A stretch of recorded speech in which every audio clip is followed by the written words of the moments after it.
We live in cuckoo banana land where everybody with a pulse gets a license.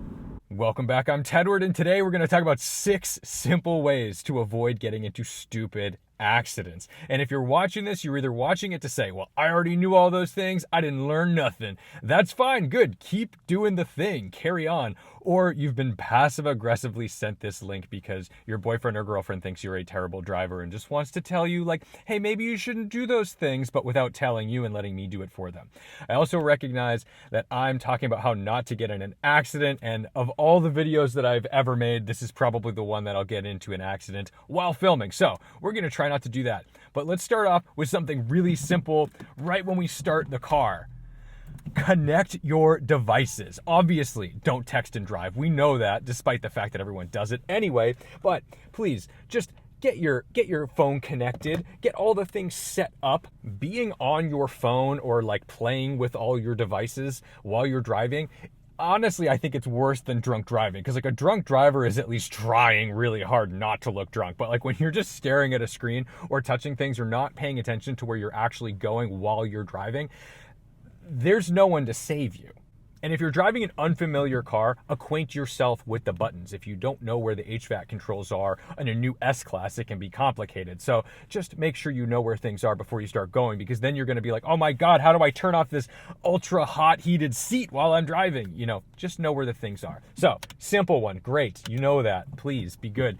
Big thing though, when you set off in parking lots, please just drive slower than you think you need to drive. This is where you're gonna get into that accident or hit the pedestrian, because you pulled out of your spot, you're putting your seatbelt on, you're looking at your phone, you're doing all these silly things, and you're driving 30 miles an hour while someone's backing up and not looking. Basically, you should assume that when you're driving at like 10 miles an hour, no one is paying attention. No one is paying attention. And you don't want to also not be paying attention. So take your time, and this applies to parking garages as well. And every accident I have ever been in has been under 5 miles per hour. I've never gotten in an accident over 100.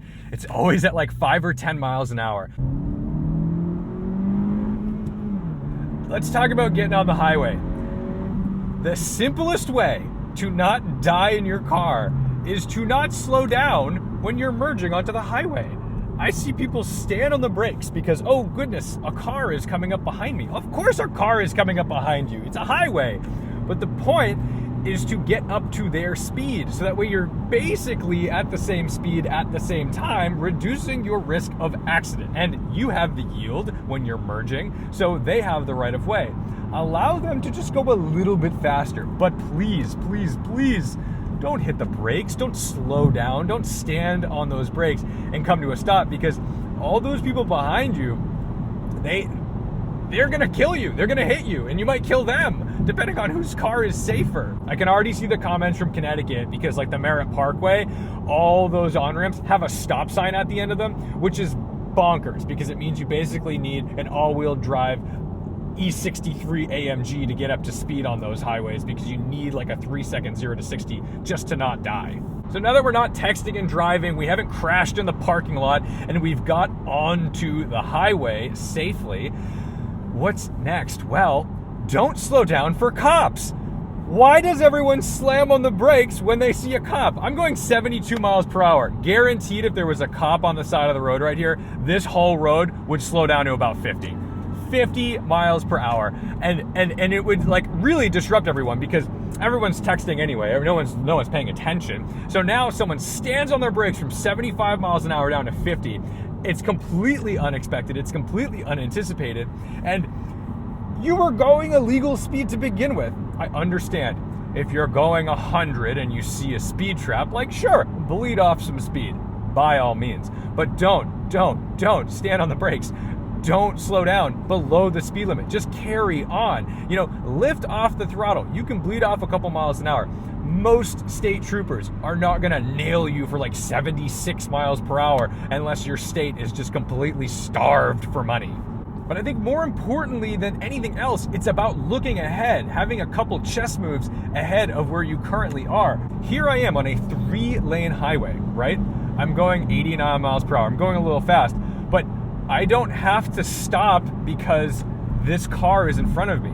I can move over. That guy's going a little faster. So I'm going to pass this guy. Now I'm going to make another move. I have not touched my brakes once. You really shouldn't need to be touching your brakes on the highway at like any given moment anyway, unless all the traffic ahead of you is stopping. But I looked ahead. I know what's going on. I know, oh, okay, these are the gaps in traffic. It blows my mind how often I see people like charge traffic with no exit strategy. There's no way out of their situation. And the goal of driving on the highway is just to maintain your speed, to use as little input as necessary, and just to cruise. I mean, you're using so much fuel and brakes if you're having to like get back up to speed and slow down and get back up to speed and slow down all the time. The next thing that's really big is not relying on your safety equipment in the car. Use the safety tools, the aids that are going to show you blind spot monitoring things, but don't rely on it. You still need to look. It's really important that we don't just rely on stuff, because we all know that technology can fail us. We all know that there can be a scenario where there's a blind spot literally in the technology.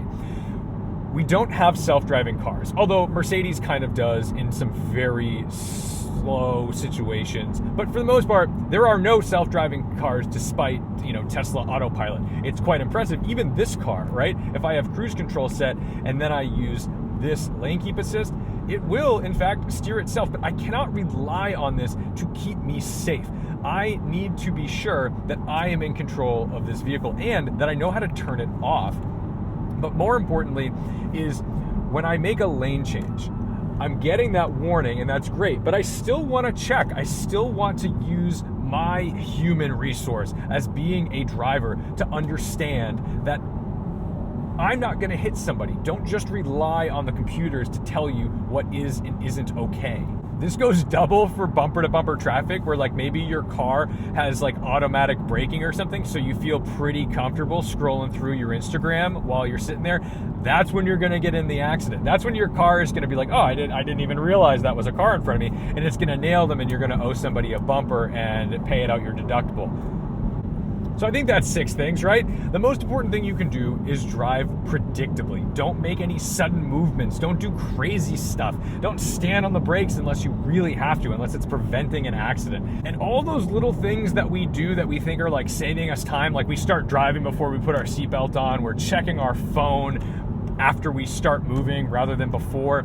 Those things don't really save us much time. And the risk that that's going to take you a lot of time and potential litigation with somebody that you've hit, or whether it's a car or God forbid a pedestrian, that's going to take you so much more time, money, and energy than you would have saved by taking like the 10 seconds to just deal with it before you hit the road. Unless you're a complete psycho, I think like ordinary people typically get in accidents at very low speeds. And I think it's because we think we're comfortable and confident at those very low speeds. Well, I'm not going that fast, so like I've got time to check my phone or to pay attention to something else. But the thing is, everybody's doing that, and you need to be on your game, especially at low speeds. So thank you guys so much for watching, liking, commenting, and subscribing. I hope you learned something. If you didn't learn anything, I hope all it does is reinforce some good habits.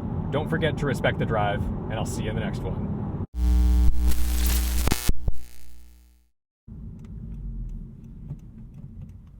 Stopping before the line? Oh my goodness. All of the safety today. And then we're going to pull around here and we're going to use our designated lanes that we started in. Drives me nuts when people like cross over the lane on a double turning lane. Why? That's not yours. That's not your lane.